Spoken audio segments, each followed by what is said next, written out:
Music games are a dime of a dozen if you look on mobile platforms, but not as much so on consoles. Though handhelds have always offered the opportunity to share in that mobile catalog, as you can often play music games on, say, the Switch or PlayStation Vita with button controls or using touch controls. And a game that lets you do that is what we're diving into today. I saw it on the eShop for only $4 US that I was sure was gonna be a you get 3 to 4 songs and buy the rest, but I was pretty surprised at what the actual product was. Here is my review of Kamitsubaki City Ensemble for the Nintendo Switch. When it comes to story, this takes place in the ruins of Kamitsubaki City, a place once filled with human lives but ravaged and destroyed by entities known as the Tesseractors. You play as a girl who's somewhat of an artificial intelligence, awakening in the city with no memories but the ability to sing. The power of song working as witchcraft, revitalizing and resurrecting the city. Along with other AIs, she sings and finds the memories of those who dwelled there, humans that look suspiciously like her and her friends. Now, as a story,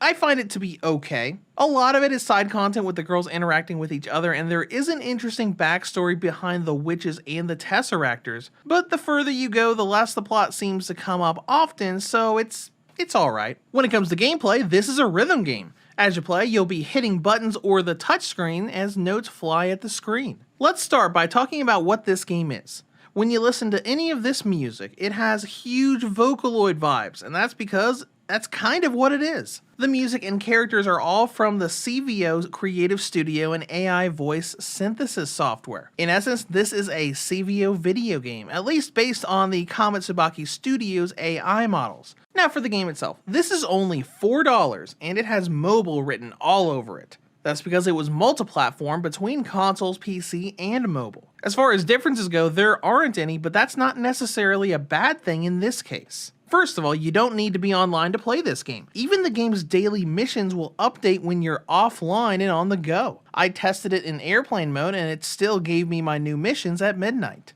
But let's get back to that price. The base game is $4 and you can buy more songs via DLC. Funny enough, you couldn't even buy the DLC on Switch at launch. It wasn't until September 10th that the Season Pass and extra packs came up for grabs, even though they still appeared in the main game's track list. These packs are fairly expensive, the Season Pass currently being on sale for $35, and each pack are individually $6, each containing 5 songs. Simply looking at this, it doesn't seem too bad, but you actually get an amazing deal when you just buy the game. The $4 cost gives you the base game, which has nearly 50 songs you can unlock and play. I fully expected the game to have maybe half a dozen songs at the most for that cheap price, like how the old mobile version of Theater Rhythm Final Fantasy worked. I was very surprised at how complete the game was at that low price point. Speaking of the game, let's talk about what you can do. From the main menu, you can play songs, watch story events, look at the map, see daily quests, and go to the eShop to buy DLC. It's got a very mobile look to it with things popping up on screen for you to tap, though the button controls do let you use a mouse pointer to move around and interact with these things if you're in docked mode. Everything can be controlled with the buttons, but if you are in handheld mode, everything can also be controlled with the touchscreen.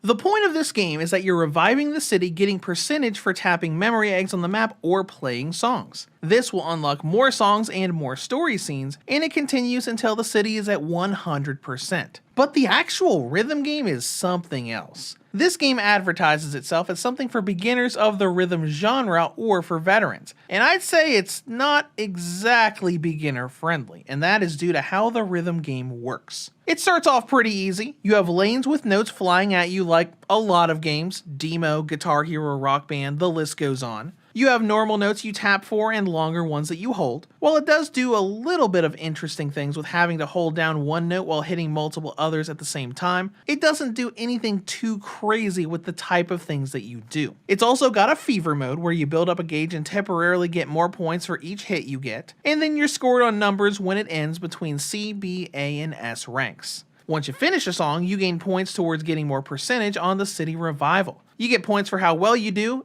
but each difficulty also offers little missions you can do, like S ranks, hitting 90% or getting a full combo, which will grant you more points towards that percentage. But finishing a song isn't as easy as it might seem. There are 2 things that I've noticed that make this game difficult and something I would say isn't exactly beginner friendly. First is the lanes for the notes. You get 4 lanes with notes as you play each song, for a while. After you get into a song, instead of 4 buttons, you'll have 5. And then it changes again, adding 2 more lanes that weren't there before, leaving you with a 7-button rhythm game for a short time before switching back to 4. In other rhythms games I've played, they would often leave the extra elements for higher difficulties, like giving you 4 lanes in easy and medium while giving you the extras in hard and expert. But this game has all of them in every difficulty. I find this very chaotic and it throws off the flow of playing the game. I have muscle memory of having left, up, X, and A being the 4 lanes. Adding the middle lane is fairly easy to adjust to, as the lane is always there, just not being used all the time. But when the 2 extra lanes appear on the outside, you have to rewire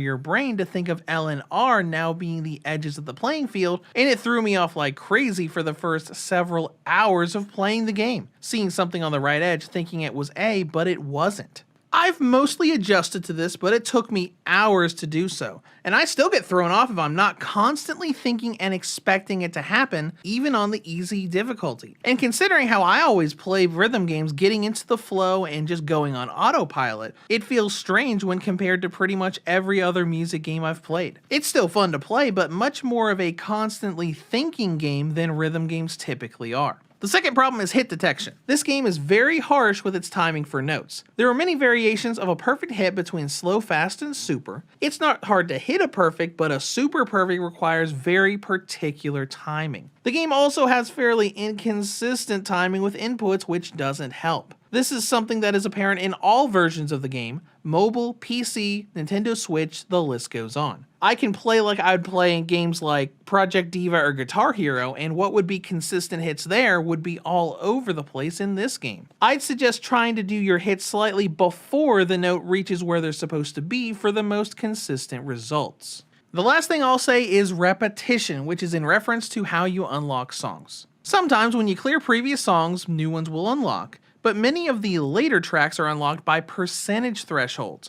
Basically, every 5% you get on the city, you unlock some story events and songs to go along with them. It's a pretty constant unlock process until you get around 25% revival. At that point, I'd already played and cleared all songs I'd unlocked at that point. With no other way to actually get percentage and unlock more, I had to start replaying them on higher difficulty. It became pretty repetitive pretty quickly, as I'd cleared more than 40 songs and S-ranked them all on easy, and had a pretty big chunk of them also S-ranked on medium by the time I even got to 50% revival. As all of this comes together, I'd say this is still a good rhythm game. The music selection is nice, and although the gameplay is a bit chaotic and you have to adjust to it, you can still modify how you play and enjoy it. It just took me a while to do so. Speaking of a while, in terms of content and length, if you want to do that repetitive grind, getting yourself up to 100% will likely take you upward of 15 hours. It took me almost 10 to adjust to the game and get up to 50% completion.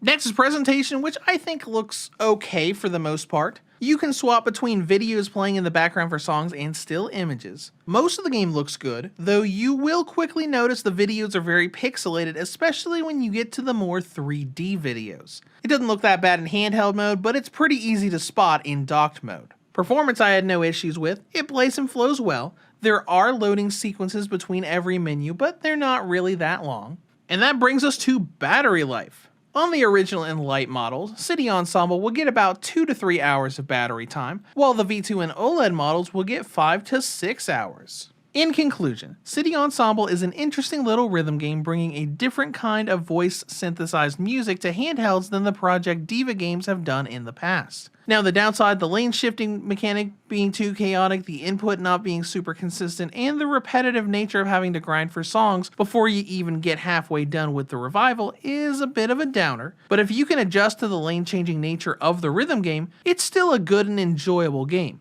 And a great deal, having you pay only $4 for 48 songs. Just expect to have that adjustment phase before you can play it well on instinct. Reviews to Go rates Kamitsubaki City Ensemble for the Nintendo Switch a 6.5 out of 10. If you have any comments or questions, feel free to leave them below. Thank you for watching, and have a great day.